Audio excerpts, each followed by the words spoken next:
چرا سر آلت تناسلی آقایون اینقدر خاصه؟ اگر بدن مردا رو یه ماشین بدونیم، سر آلت تناسلی میشه اون قسمت پیشرفته‌ای که کلی عملکرد پیچیده داره.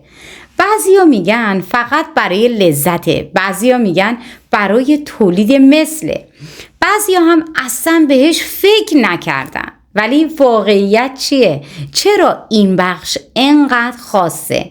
به نظرت یه طراحی هوشمندانه است یا یه چیز معمولی؟ تو کامنت ها نظرتون رو برام بنویسید. سلام، مریم هستم، یک روانشناس. ممنونم که کنارمون هستی و به زندگیت اهمیت میدی. پس با ساب و لایک ازمون حمایت کن. لطفاً با من همراه باش. چرا سر آلت تناسلی مردونه اینقدر حساسه؟ بیشتر از 4000 پایانه عصبی روی سر آلت تناسلی متمرکز شده که از نظر حساسیت خیلی شبیه به کلیتوریس زنانه است. این یعنی با کوچکترین تماس تحریک فوق‌العاده‌ای ایجاد میشه. یک آزمایش علمی نشون داد که سر آلت تناسلی مردونه نسبت به سایر نقاط بدن واکنش سریعتر و شدیدتر نسبت به لمس رو نشون میده. دلیلش چیه؟ بدن انسان طوری طراحی شده که لذت جنسی یه انگیزه قوی برای رابطه و تولید مثله. اما فقط این نیست، هر لمس، هر حرکت و هر فشار روی این قسمت سیگنال های قوی رو به مغز ارسال میکنه و باعث ترشح دوپامین و اکسیتوسین میشه، همون هورمونایی که احساس خوشحالی و پیوند عاطفی رو ایجاد میکنن. پس سر آلت تناسلی فقط یک نقطه حساس نیست، بلکه یک کلید برای لذت و حتی عشق و صمیمیته. یک طراحی شاهکاره یا فقط یک تکه گوشته؟ بدن مردا یه سیستم فوق‌العاده دقیق رو داره که یکی از جذابترین و حساسترین بخشاش سر آلت تناسلیه. حالا سوال اینجاست، چرا این قسمت اینقدر خاصه؟ چرا باید یک بخش از بدن این همه پایانه عصبی داشته باشه؟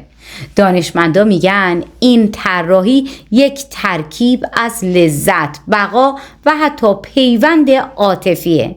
فروید روانشناس معروف اعتقاد داشت که تمایلات جنسی یکی از اصلی ترین نیروهای تولید مثل انسانه. حالا سر آلت تناسلی دقیقاً همون جاییه که این نیرو توی بالاترین سطحش قرار میگیره. یعنی نه تنها مرد بلکه شریک جنسی هم از این طراحی فوق‌العاده بهره مند میشه. پس اگر تا حالا فکر میکردی که این فقط یک بخش معمولیه، سخت در اشتباهی. نقش سر آلت تناسلی توی رابطه جنسی بیشتر از چیزیه که فکر میکنی. شاید بعضیا فکر کنن که این قسمت فقط برای لذته، اما واقعیت اینه که نحوه تماس و حرکت سر آلت تناسلی مستقیما روی لذت زن اثر میذاره. یه تحقیق نشون داد که تماس درست این قسمت با دیوارهای واژن باعث افزایش تحریک در زنا میشه و شانس رسیدن به ارگاسم رو در اونها چند برابر میکنه.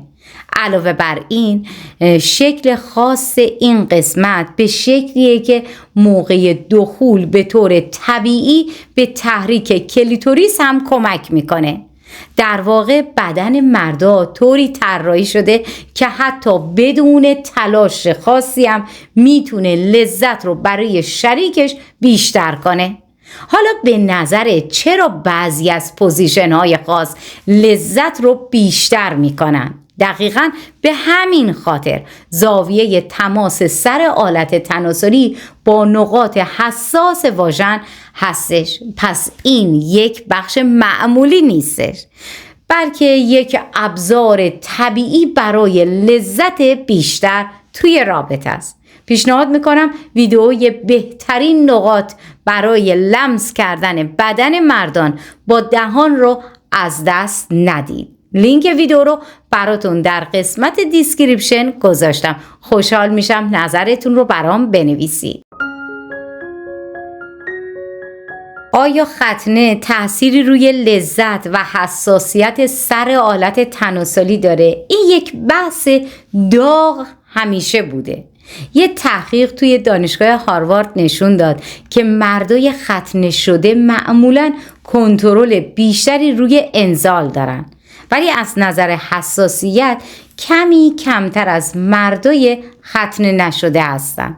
دلیلش اینه که پوست ختنه‌گاه بخشی از پایان‌های عصبی رو حذف میکنه که توی تحریک هم نقش دارن، اما این به این معنی نیستش که مردای ختنه شده لذت کمتری رو میبرن. در واقع چون حساسیتشون کمتره میتونن مدت بیشتری توی رابطه بمونن و شریک جنسیشون رو بهتر ارضا کنن.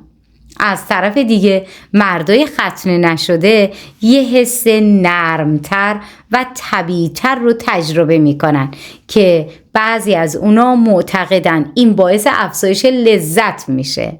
پس این یک چیز کاملا شخصی و بستگی به بدن هر فرد داره، ولی چیزی که قطعیه اینه که هر مردی میتونه با شناخت بدن خودش و یادگیری تکنیک های درست لذت بیشتری رو توی رابطه تجربه کنه.